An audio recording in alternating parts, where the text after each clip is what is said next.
रोहिणी हमारे चाचा के घर पर काम करती थी। वह एक सीधी सादी बहुत ही नेक ख्यालों की लड़की थी। उसके पापा मेरे चाचा जी की दुकान पर नौकर थे। चाचा जी उस घराने का बहुत ख्याल रखते थे। एक दिन अचानक से रोहिणी के बाबा को सीने में दर्द हुआ और वह दुकान पर ही अचानक से बेहोश होकर नीचे जमीन पर गिर पड़े और कुछ देर बाद वे स्वर्ग सिधार गए। उस हादसे ने हम सबको बहुत दुखी कर दिया। रोहिणी की उम्र उस वक्त मात्र 14 साल थी जब वो पिता के साय से वंचित हो गई थी। अब उसका एक विधवा माँ के सिवा कोई भी सहारा इस दुनिया में नहीं था। उसका घर भी किराए पर था। इसलिए चाचा जी ने उन दोनों माँ बेटी को अपने घर के सामने वाले मकान में शिफ्ट कर दिया, क्योंकि यह मकान भी चाचा जी का ही था, लेकिन यह अधूरा बना हुआ था और कई वर्षों से खाली पड़ा हुआ था। नजदीक में रहने की जगह मिल जाने के बाद रोहिणी की माँ अपनी बेटी के साथ हमारे घर में काम करने के लिए आने लगी। रोहिणी की माँ को हम चाची रुक्मणी कहकर बुलाते थे। वो बहुत ही शरीफ और खामोश तबीयत की औरत थी और आज्ञाकारी ऐसी कि उन्हें जो भी काम बताते वह कभी इनकार नहीं करती थी। इसलिए वे हम सबकी ज़्यादा पसंदीदा होती गई। रोहिणी एक खूबसूरत और नाजुक लड़की थी। उसे पढ़ने का बहुत शौक था। अपने बाबा की मृत्यु के बाद वह 6ठी क्लास में थी तो उसकी पढ़ाई का सिलसिला खत्म हो गया। रोहिणी को इस बात का बहुत मलाल था। वह अक्सर मुझसे कहा करती थी कि काश कोई मुझे फिर से स्कूल में दाखिल करवा दे तो उसका उम्र भर मैं एहसान नहीं भूलूंगी। एक दिन मैंने चाची से सिफारिश की तो उन्होंने चाचा जी से कहकर रोहिणी को स्कूल में दाखिला दिलवा दिया। वो मेरे चाचा की बेटी नेहा के साथ जाती और छुट्टी के बाद काम करने घर आ पहुंचती। चाची उसके साथ बहुत नरमी से पेश आती थी। वह पढ़ाई का पूरा खर्चा बर्दाश्त करती। उसके अलावा उसकी माँ की भी पैसों से मदद कर दिया करती थी। इसी कारण से रुक्मणी हमारे खानदान की एहसानमंद थी, क्योंकि कभी हम लोगों ने उन्हें ये एहसास नहीं दिलाया कि वह गरीब और बेसहारा है, बल्कि चाचा और चाची ने तो उनको अपने घर के सदस्य के जैसा ही माना।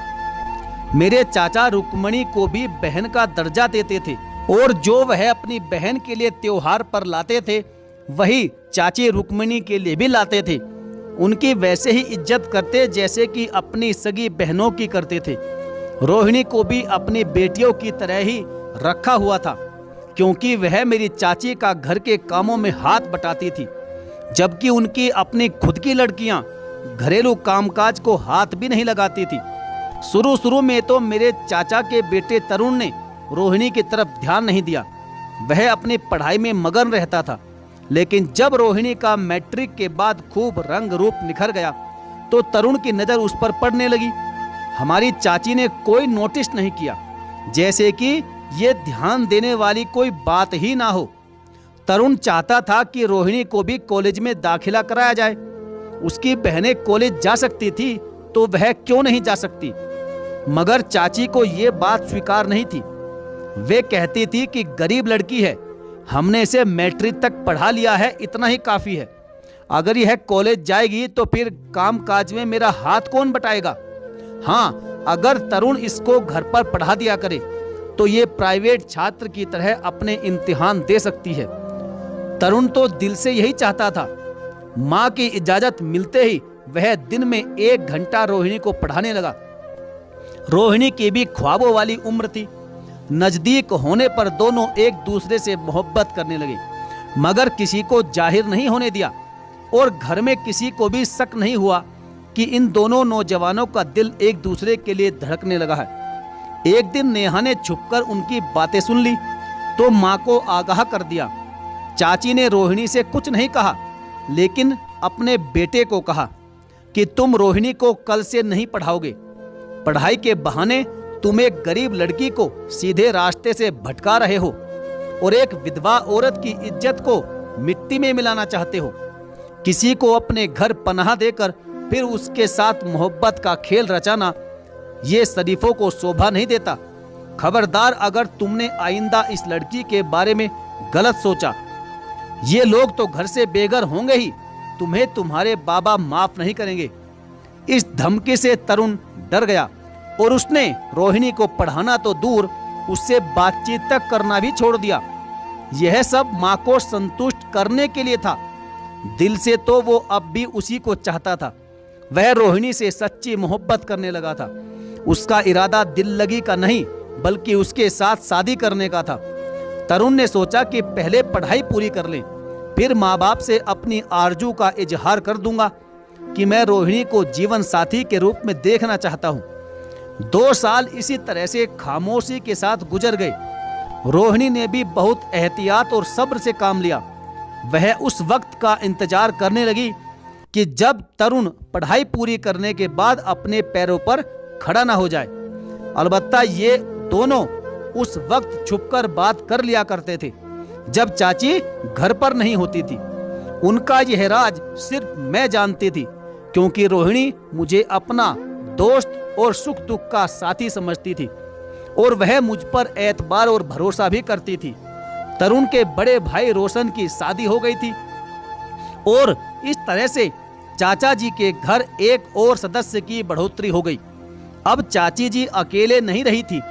शादी के बाद घर की जिम्मेदारी उन्होंने रोशन की पत्नी के सुपुर्द कर दी। उसने घर संभाल लिया। तब उन्होंने रोहिणी की छुट्टी कर दी।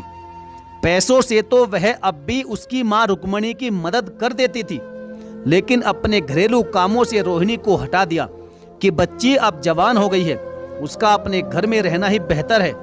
रोशन की पत्नी को भी कहा कि बेटी, अब ये तुम्हारा घर है, अगर चाहो तो कोई दूसरी नौकरानी रख सकती हो, लेकिन रोहिणी को वापस उसकी माँ के पास भेज दो, क्योंकि रुक्मणी बीमार रहती है और देखभाल के लिए उसे अपनी बेटी की इस समय पर बहुत ज्यादा जरूरत है। रोशन की पत्नी समझती थी कि वह ऐसा क्यों कर रही है। उनके दिल में खतरे की घंटी बज चुकी थी। रोहिणी अब अपनी माँ के पास रहती थी और हमारे घर बहुत कम आती। उसका कम आना भी चाची को अंदर ही अंदर परेशान कर रहा था। रोहिणी से मेरी अच्छी दोस्ती थी, तरुण भैया जानते थे, इसलिए उसे जो रोहिणी से कहना होता था मुझे कह देते थे।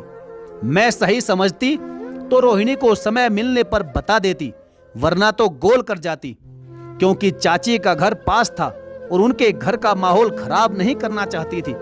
मगर मैं तरुण भाई को भी नाराज और नाखुश नहीं देखना चाहती थी। मुझे उसकी खुशियां भी प्यारी थी। खैर, पढ़ाई पूरी हो गई तो तरुण की शादी की बातें होने लगी। चाची चाहती थी कि उसकी शादी वे अपनी दोस्त की बेटी मोनिका से करे। जब इस बात की भनक तरुण को लगी तो उसने शोर मचा दिया। माँ से कहा कि मैं ये शादी हरगिज मोनिका से बिल्कुल नहीं करूंगा, बल्कि शादी करूंगा तो सिर्फ और सिर्फ रोहिणी से ही करूंगा, और बेहतर है कि आप उसकी माँ से रिश्ते की बात कर लें। जब चाची ने इनकार कर दिया तो उसने खुदकुशी की धमकी दे डाली। चाची जी भी बेटे की इस फरमाइश पर बहुत परेशान थी। भले ही वह उन माँ बेटी की इज्जत करती थी, लेकिन रोहिणी को बहू बनाना अपनी तौहीन समझती थी। जब देखा कि बेटे ने बगावत शुरू कर दी है तो बहुत ही समझदारी और दिमाग से काम लिया। रुक्मणी से रोहिणी का रिश्ता मांगने के बजाय उनके पास जाकर कुछ ऐसी बात समझा दी कि वह बेचारी सर झुका कर रह गई। उन दिनों तरुण एक जोशीला नौजवान था।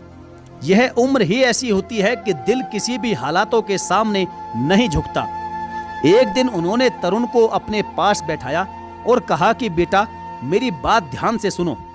मुझे तुम्हारी खुशी प्यारी है, लेकिन एक बात मान लो कि जब तक तुम इंजीनियर बनकर नहीं दिखाओगे, रोहिणी की माँ रुक्मणी तुम्हें अपनी बेटी का रिश्ता कतई नहीं देगी। उसकी बस यही एक शर्त है, और तुमने FSC के बाद आगे पढ़ने के बजाय शादी की रट लगा ली। अब अगर रोहिणी का रिश्ता लेना है तो तुम्हें पढ़ना होगा और अच्छे नंबर लाने होंगे, तभी जाकर इंजीनियरिंग में दाखिला मिल सकेगा। तरुण ने कहा कि माँ, मैं जरूर रुक्मणी आंटी की इस शर्त को पूरा करके दिखाऊंगा, मैं आपसे वादा करता हूँ। इसके बाद तरुण ने कड़ी मेहनत की और अपना वादा पूरा करके दिखाया। तरुण को इंजीनियरिंग यूनिवर्सिटी में दाखिला मिल गया। जिस दिन वह दिल्ली जा रहा था, रोहिणी नहीं बल्कि मैं भी रो रही थी, क्योंकि हम दोनों को यकीन था कि शायद ही तरुण को वह खुशी मिल सके जिसकी खातिर दिन रात मेहनत करके वह मंजिल की तरफ बढ़ रहा था। जब छुट्टियों में वह घर आता तो उसकी रोहिणी से फोन पर थोड़ी बहुत बात हो जाती। तब वह एक नई उम्मीद और जोश लेकर वापस लौट जाता था और फिर और ज्यादा लगन और मेहनत से अपना भविष्य संवारने के लिए मेहनत करता था। यह उसकी पढ़ाई का आखिरी साल था कि जब उसे अचानक से एक खत मिला कि अचानक एक हादसे में रोहिणी इस दुनिया को छोड़ गई है। यह सदमा तरुण के लिए बहुत बड़ा था, लेकिन वो क्या कर सकता था। यह फैसला ईश्वर की तरफ से था, यह दुख इंसानों ने नहीं दिया था। खैर जो भी था, यह पढ़ाई का उसका आखिरी साल था, इसलिए अब चाचा जी खुद ही दिल्ली चले गए उसे तसल्ली देने के लिए कि यहाँ रहकर अपनी पढ़ाई पर ध्यान देकर उसे पूरा कर लो और अब आगे का एग्जाम देकर ही आना। तरुण को मेरे चाचा और तरुण के भाई रोशन के दोस्तों ने खूब समझाया, सहारा दिया, खूब हिम्मत बंधाई, तो वह बड़ी मुश्किल से पढ़ाई का यह आखिरी सेशन पूरा कर पाया। उसके बाद अपने शहर में उसका दिल नहीं लगा। चाची जी ने कोशिश करके उसको दूसरे देश भिजवा दिया। हालांकि वहां भी रोहिणी का दुख भूल नहीं पाया। रोहिणी की जुदाई का दुख उसे घुन की तरह खा रहा था, मगर अब हिम्मत किए बिना कोई चारा भी नहीं था। तरुण ने अच्छी शिक्षा के लिए और ज्यादा मेहनत की और फिर कनाडा में एक अच्छी नौकरी हासिल कर ली और वही का होकर रह गया। कुछ समय की तन्हाई के बाद एक अच्छी लड़की मिली तो अपने दिल के घाव पर मरहम रखते हुए उसने उस लड़की से शादी कर ली। काफी समय गुजर गया। एक दिन उसे ख्याल आया कि क्यों ना अपने वतन जाना चाहिए। माँ बाप को जुदाई का दुख देकर अच्छा नहीं किया। यह सोचकर उसने सामान बांधा और घर आ गया। उसे देखकर घर के सभी लोग खुश हो गए। वह भी बहुत जोश से सबके साथ मिला। वापस जाने के दिन जब करीब आए तो शॉपिंग की नियत से एक दिन बाजार में जाना हुआ। एक दुकान में उसे रोहिणी दिखाई दे गई। वह हैरान हो गया। तरुण को अपनी आंखों पर यकीन नहीं आया, जैसे कोई बीता लम्हा ख्वाब बनकर जागती आंखों में समा गया हो। वह सूख कर बिल्कुल कांटा हो गई थी। पहली नजर में कोई उसे पहचान नहीं सकता था, लेकिन तरुण ने उसे पहचान लिया। मगर यह कैसे रोहिणी हो सकती है, जबकि वह तो मर चुकी है। उसने आगे बढ़कर उससे सवाल किया, क्या तुम रोहिणी हो? उसने कहा, हाँ मैं रोहिणी हूँ। अरे मगर तुम तो मर चुकी थी। मेरे बाबा और तुम्हारी माँ ने मुझे यही बताया था। हाँ, उन्होंने तुम्हें झूठ कहा था, सिर्फ मुझे और तुम्हें जुदा करने के लिए। तुम्हारे माँ बाप नहीं चाहते थे कि वह मुझे अपने घर की बहू बनाए, और मेरी माँ उनके एहसानों के बोझ तले दबी हुई थी। वो उनके हुक्म के आगे सर न उठा सकी। उन्होंने हाथ जोड़कर मेरी माँ से मिन्नतें की थी कि वह ऐसा ही कहेगी। तुम्हें इसलिए ही तो अपने शहर से दूर पढ़ने के लिए भेज दिया गया था, और मुझे मेरी माँ अपने साथ लेकर आ गई थी। तुम्हारे बाबा ने अपने दूर के एक गरीब रिश्तेदार से मेरी शादी करवा दी, और मैं वहां जीते जी मर गई। और तुम्हें कह दिया गया कि मैं मर चुकी हूँ। तो हाँ, सचमुच मैं मर ही चुकी हूँ। मैं कब जिंदा रही हूँ? क्या तुम्हें जिंदा लग रही हूँ? रोहिणी की बात सुनकर तरुण को बहुत दुख हुआ। वह सर पकड़कर फूट फूट कर वहीं पर रोने लगा, और घर आकर उसने किसी से भी बात नहीं की। सिर्फ मुझे उसने अपने दिल का दुख बताया, और फिर वापस कनाडा लौट गया, और फिर कभी वापस लौट कर नहीं आया, क्योंकि उसके अपनों ने जिन पर वह विश्वास और एतबार करता था, उसके एतबार का शीशा चकनाचूर कर दिया था। जिस दिन बाजार में उसे रोहिणी मिली थी, वह वाकई जिंदा नहीं बल्कि मुर्दा नजर आ रही थी। और उससे मिलने के बाद तरुण के दिल में भी अपनों की मोहब्बत ने दम तोड़ दिया था।